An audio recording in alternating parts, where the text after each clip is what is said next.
तो क्या हाल है लौंडो, स्वागत है तुम लोगों का एक और नए वीडियो में। आज मैं टेनपुरी की 4th एपिसोड को एक्सप्लेन करने वाला हूँ। इससे पहले वाला एपिसोड तुम लोगों को मेरे चैनल पे मिल जाएगा, लिंक मैं डिस्क्रिप्शन में डाल दूंगा, तुम लोग जाके चेकआउट कर सकते हो। ओके, तो ज्यादा बातें ना करते हुए चलो एक्सप्लेनेशन शुरू करते हैं। एपिसोड की शुरुआत 3rd एपिसोड की लास्ट सीन से होती है, जहाँ पर हम देखते हैं कि यूजुकी और आकागामी दोनों मिलकर दौड़ते हुए एक टेंपल में किसी के साथ मिलने के लिए जा रही थी, जहाँ पर यूजुकी आकागामी को ये बोल रही थी कि उसके साथ यूजुकी का मिलना कितना ज्यादा इम्पोर्टेंट है, क्योंकि ये इस टेंपल के लिए बहुत ज्यादा इम्पोर्टेंट बात है। अगर वो उसके साथ नहीं मिलेगी तो ये टेंपल बंद होने वाली है। और वो उसे ये भी बताती है कि उसके साथ यूजुकी की शादी होने वाली है। और ये सब बातें करते करते वो लोग दौड़ रहे थे, लेकिन आखिरकार उन लोगों की बस छूट जाती है। तो यहाँ पर आकागामी एक बंदे से उसकी स्कूटी उधार ले लेता है और दोनों दोबारा से वहां से चलने लगते हैं। लेकिन रास्ते में स्कूटी की भी तेल खत्म हो जाती है। तभी यूजुकी की नजर पड़ती है एक बस में और वो दोनों जल्दी से उस बस में चढ़ जाते हैं। लेकिन बस में चढ़ने के बाद उन लोगों को ये पता चलता है कि ये कोई बस नहीं है बल्कि एक ट्रक है। और यूजुकी यहाँ पर दोबारा से उदास हो जाती है। लेकिन ठड़की आकागामी को यहाँ पर भी एक अपॉर्चुनिटी दिखता है और वो यूजुकी को बोलता है कि यही अपॉर्चुनिटी है।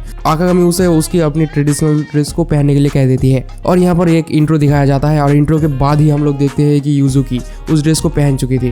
पहनने वाला सीन क्यों नहीं डाला बे? एनीवेज, यहाँ पर हम देखते हैं कि आकागामी और यूजुकी दोनों मिलकर उस ट्रक को उधार पे ले लिया था और आकागामी उस ट्रक को ड्राइव कर रहा था। और इसी बीच हमें एक फ्लैशबैक दिखाया जाता है, जहाँ पर हम देखते हैं कि कीकी और यूजुकी दोनों मिलकर कुछ बातें कर रहे थे। जहाँ पर यूजुकी कीकी को ये बोल रही थी कि मैं नहीं चाहती कि ये टेंपल बंद हो जाए, लेकिन कीकी कहती है कि तुम्हें एक नन बनने में टोटल 3 इयर्स का टाइम लगेगा, लेकिन हमारे पास सिर्फ 1 ही साल का टाइम है। और इसी बीच हमें किसी न किसी पुजारी को यहाँ पर ले आना पड़ेगा, वरना इस टेंपल को बंद होने से कोई भी नहीं रोक सकता। तो ये सुनने के बाद यूजुकी कहती है कि मैं एक मैच मेकर ढूंढने वाली हूँ, यानी कि वो शादी करने वाली है 17 साल की उम्र में। हमारे यहाँ तो ऐसा नहीं होता, या फिर शायद होता है। एनीवेज, उन सब बातों में नहीं जाने वाला हूँ मैं। तो अब यहाँ पर फ्लैशबैक खत्म हो जाता है और वो लोग फाइनली प्रेजेंट में आते हैं। और प्रेजेंट में हम देखते हैं कि आकागामी उस ट्रक को मतलब बहुत ही बुरी तरीके से चला रहा होता है और चलाते चलाते वो लोग फाइनल टेंपल में पहुंच जाता है। लेकिन आकागामी उस ट्रक को डायरेक्ट एक पेड़ पे ठोक देता है और ये देखकर यूजुकी बहुत ज्यादा खुश होती है और बोलती है कि आकागामी फाइनली हम लोग टाइम पे पहुंच चुके हैं। और यूजुकी यहाँ पर आकागामी को बाय कह के मटकते मटकते टेंपल के अंदर चली जाती है। और यूजुकी आकागामी को बोलती है कि यहाँ तक मेरे साथ देने के लिए बहुत ही ज्यादा शुक्रिया और इससे आगे का चीज मैं संभाल लूंगी। और इतना कहते ही वो टेंपल के अंदर घुस जाती है। लेकिन इस तरफ आकागामी के दिमाग में कुछ और ही चल रहा होता है। वो सोच रहा होता है कि यूजुकी अब शादी कर लेगी, वो यानी कि वो उस बंदे के साथ बच्चा पैदा करेगी, ये करेगी वो करेगी। पता नहीं क्यों इस बंदे का दिमाग बिल्कुल मेरी ही तरह चलता है। एनीवेज, इन सब बातों को साइड में रखते हैं। तो तभी हम देखते हैं कि आकागामी की ट्रक के अंदर एक नन घुस आती है और वो दोनों आमने सामने हो जाते हैं। तभी वो नन आकागामी को पकड़ के घसीटते हुए टेंपल के अंदर लेकर चली जाती है, टेंपल के काम करवाने के लिए। टेंपल के अंदर हम देखते हैं कि यूजुकी और वो बंदा जिसका नाम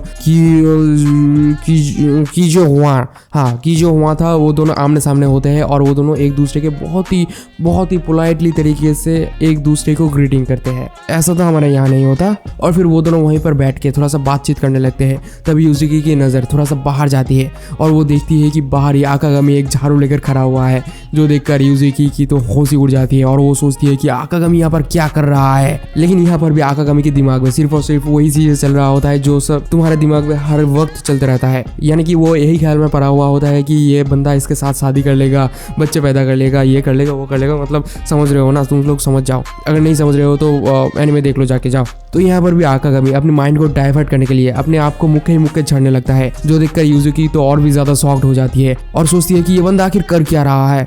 तभी हुआन यूजुकी को पूछता है क्या तुम नर्वस हो? लेकिन यूजुकी यहाँ पर बहुत ज्यादा नर्वस तरीके से बोलती है कि नहीं मैं तो नर्वस नहीं हूँ। तो यहाँ पर ये सीन कट हो जाता है और दूसरे सीन में हम देखते हैं कि आकागामी को वही नन दोबारा से बुलाती है और ले आकर उस बंदे के मतलब हुआन के सामने ले आकर बैठा देता है। अब वो तीनों एक दूसरे के आमने सामने बैठे हुए थे। यहाँ पर यूजुकी आकागामी की तरफ ऐसी बुरी तरीके से देखती है कि आकागामी के पसीने छूटने लगते हैं और आकागामी आई एम सॉरी कहते लगता है अपने ही मन में। अब आकागामी इस ऑकवर्डनेस को तोड़ने के लिए फाइनली पूछ ही लेता है कि माय लॉर्ड, आप अपने स्वीट हार्ट के साथ पहले डेट में क्या करना चाहते हैं? तो हुआन बोलता है कि मैं उसे एक मूवी डेट में लेकर जाना चाहता हूँ। तो आकागामी यहाँ पर दोबारा से सोचने लगता है कि ये बंदा मूवी डेट में ले जाकर क्या करने वाला है, वहाँ पर अंधेरा होगा, वहाँ पर वो उसके साथ फायदा भी उठा सकता है। और ये सब कुछ सोचते सोचते आकागामी का खून खौलने लगता है और वो बहुत ही बुरी तरीके से बिहेव करने लगता है। तो आकागामी अपने आप को थोड़ा सा संभाल कर दोबारा से माय लॉर्ड यानी कि हुया से ये पूछता है कि आप दिन में क्या करना सबसे ज्यादा पसंद करते हो? तो हुया बोलता है कि मैं हॉट स्प्रिंग में नहाना पसंद करता हूँ। जो सुनने के बाद आकागामी दोबारा से अपने ख्यालों में खो जाता है और उसके खून दोबारा से खोलने लगता है। अब दोबारा से आकागामी अपने आप को थोड़ा सा संभालता है और वो पूछता है कि आप अब शादी के बाद क्या सबसे ज्यादा पसंद करेंगे। तो वहाँ पर बोलता है कि मुझे 10 बच्चे पैदा करना है। जो सुनने के बाद तो आकागामी की दिमाग फट ही जाता है मतलब, और वो वहीं पर मुंह से बहुत सारे खून निकाल के वहीं पर बेहोश हो जाता है। और तभी वहाँ पर एक बंदा आकर उसे घसीटते हुए लेकर चला जाता है। अब हुई और यूजुकी को ये बोलने लगता है कि मुझे नहीं पता कि ये बंदा यहाँ पर क्या कर रहा है, लेकिन मुझे इंसान पहचानना बहुत ही अच्छी तरीके से आता है और मुझे ये समझ में आया है कि वो बंदा तुम्हारे लिए बहुत ही ज्यादा केयरफुल है, वो बंदा तुम्हारे लिए परवाह करता है और वो हम लोगों से कोई भी झूठ नहीं कहा है। जो सुनने के बाद यूजुकी बोलती है कि झूठ। तभी यहाँ पर हमें एक फ्लैशबैक दिखाया जाता है जहाँ पर हम देखते हैं कि कीकी यूजुकी को ये समझा रही होती है कि तुम्हें उस बंदे से शादी करने की कोई जरूरत नहीं है, तुम सिर्फ उससे एंगेजमेंट करोगे और उसके पास से थोड़ा सा मतलब 3 साल का वक्त ले लोगे और जब भी तुम 3 साल बाद एक नन बन जाओगी तभी तुम उससे एंगेजमेंट तोड़ देना, बस उससे शादी करने की कोई जरूरत नहीं है। लेकिन अगर इसी बीच तुम्हें उस बंदे से प्यार हो जाए तो तुम उसके साथ अपना रिलेशनशिप कंटिन्यू कर सकते हो, इसमें तुम्हारा भी फायदा और सब लोगों का फायदा। लेकिन यहाँ पर यूजुकी को ये चीजें थोड़ा सा स्कैम लग रही होती है और बोलती है कि क्या ये स्कैम नहीं हो जाएगा। लेकिन कीकी की थोड़ा सा समझाने के बाद यूजुकी भी इस बात में मान जाती है और बोलती है कि हाँ मैं ये करने के लिए तैयार हूँ। लेकिन प्रेजेंट में हम देखते हैं कि यूजुकी उस बंदे से यानी कि हुयोन से झूठ नहीं कहना चाहती थी, इसीलिए यूजुकी उस बंदे से माफी मांग लेती है और सारा कुछ सच सच बता देती है। और यूजुकी हुयोन से रिक्वेस्ट करने लगती है ताकि उसे थोड़ा सा वक्त दिया जाए, लेकिन हुयोन उसे टाइम देने के लिए नहीं मान रहा होता है। वो बोलता है कि ये सब कुछ एक बच्चे के लिए बहुत ज्यादा मुश्किल होगा कि एक टेम्पल को संभाल ले, और जहाँ तक मुझे पता है कि वो टेम्पल बहुत ज्यादा खराब हो चुका है और वो टूट फूट भी चुका है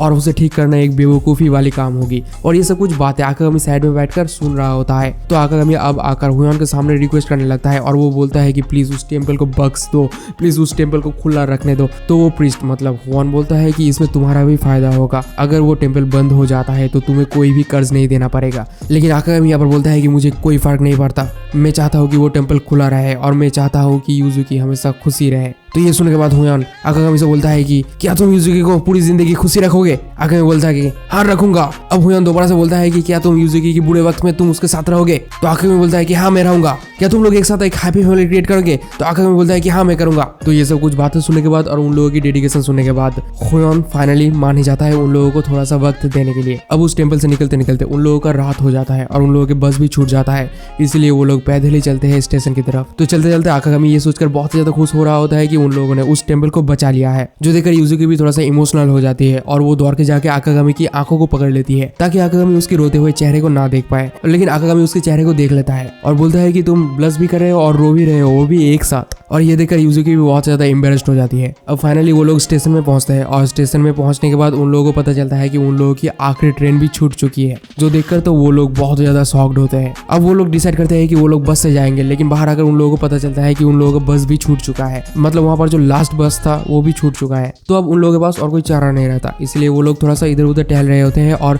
रहने के लिए कोई जगह ढूंढ रहे होते हैं। तभी उन लोगों के सामने आता है लव होटल, जहाँ पर वो सब चीजें ही होता है जो आप लोग अभी तक सोच रहे थे। तो पहले तो वो दोनों उस लव होटल में जाने के लिए नहीं मानता, लेकिन लास्ट में यूजुकी बोलती है कि चलो हम लोग इस होटल में ही चेक इन कर लेते हैं। तो यहाँ पर आकागामी बहुत ज्यादा हड़बड़ी में मतलब बहुत ज्यादा नर्वसनेस के साथ बोलता है कि हाँ ठीक है चलो चलो। तो वो लोग फाइनली चले जाते हैं उस होटल के अंदर और वहाँ पर जाके एक रूम बुक कर लेते हैं और आकागामी उस रूम की चाबी को ले लेता है और उसका हाथ यहाँ पर बहुत ज्यादा कांप रहा होता है उस रूम को खोलने के वक्त। तो रूम के अंदर आते ही उन लोगों के बीच थोड़ा सा ऑकवर्ड सिचुएशन यानी कि सन्नाटा क्रिएट हो जाता है। तो उस सन्नाटे को तोड़ने के लिए यूजुकी आकागामी को बोलता है कि जाओ जाके एक सवार ले लो, जो सुनने के बाद आकागामी का तो खरा हो जाता है। रोंगटे, तुम लोग क्या सोच रहे थे? तो आकागामी थोड़ा सा हिचकिचाते हुए फाइनली चला जाता है शावर में और वो शावर लेने लगता है और नहाते वक्त वो अभी भी वही सब कुछ सोच रहा होता है जो वो हर वक्त सोच रहता है, मतलब मेरे दिमाग में भी वही चलता रहता है हर वक्त, पता नहीं क्यों। तो नहाते नहाते वो सोचता है कि अभी टाइम शायद हो चुका है, अभी मुझे निकलना चाहिए और वो फाइनली निकल जाता है। लेकिन यहाँ पर यूजुकी तो एडल्ट फिल्म्स देख रही होती है, वो भी चुपके वो मजे ले रही थी लॉन्डी। तो आकागामी की आने की आवाज़ सुनते ही यूजुकी उस टीवी को बंद कर देती है और चुपचाप नहाने के लिए चली जाती है। तो अब आकागामी आकर जैसे ही टीवी को ऑन करता है तभी वो देखता है कि वहाँ पर एडल्ट फिल्म चल रहा होता है और तभी वो उस टीवी को दोबारा से बंद कर देता है और वो ये सोचने लगता है कि कुरोगी जो कुछ भी कह रहा था यानी कि यूजुकी के बारे में जो कुछ भी कह रहा था वो सब कुछ सही था। यानी कि यूजुकी एक ठरकी है, बहुत ज़्यादा बड़ी ठरकी, और वो भी क्वाइट ठरकी, मतलब चुपचाप ठरकी। लेकिन आकागामी यहाँ पर अपने आप को बहुत ज़्यादा कंट्रोल करने लगता है और वो बोलता है कि यूजुकी को मेरे वजह से कोई भी प्रॉब्लम नहीं होनी चाहिए। तो अब इस तरफ जब यूजुकी नहाकर बाहर आती है तब वो देखती है कि आकागामी अपने आप को वहाँ पर लगा हुआ जंजीरों के साथ बांध लिया है, जो देखकर यूजुकी धीरे धीरे आकागामी की तरफ आने लगती है और उसके बहुत करीब आने के बाद यूजुकी आकागामी की आंखों पर पट्टी बांध देती है और वो सोने के लिए चली जाती है। लेकिन इस तरफ आकागामी यूजुकी यूजुकी करके चीखते रहता है, लेकिन यूजुकी कोई भी बात नहीं सुनता। और यहाँ पर ये वाला एपिसोड भी खत्म हो जाता है। तो आप लोगों को ये वाला एपिसोड कैसा लगा कमेंट में जरूर बताना। नेक्स्ट एपिसोड जल्द ही ले आऊंगा, तब तक आप लोग वेट करना, ठीक है? तो तब तक के लिए बाय बाय, मिलते हैं नेक्स्ट एपिसोड में।